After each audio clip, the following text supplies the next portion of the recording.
Hi Facebook. So I just got my Young Living order in. So excited. But when I opened up the package, I could smell something. Not a good thing.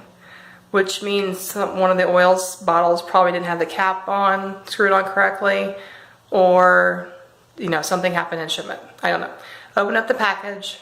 This is what I found. The cap was not on all the way. This is RC. I love this stuff. I'm going to contact customer service because I know they're going to replace it for me because they rock. They're awesome. So I will get back with you on that. But if that ever happens, you open up one of your, you know, your lovely boxes that you get from Young Living, just make sure that you contact them immediately. They will take care of it. They want to take care of it. They want to take care of their people. So, or contact your upline, whatever. If you don't know how to contact customer service, whatever. It's easy. It's really simple.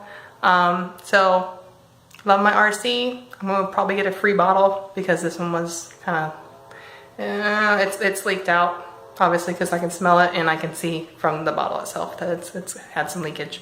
So, I'll get back with you on that. Have a great weekend. Bye.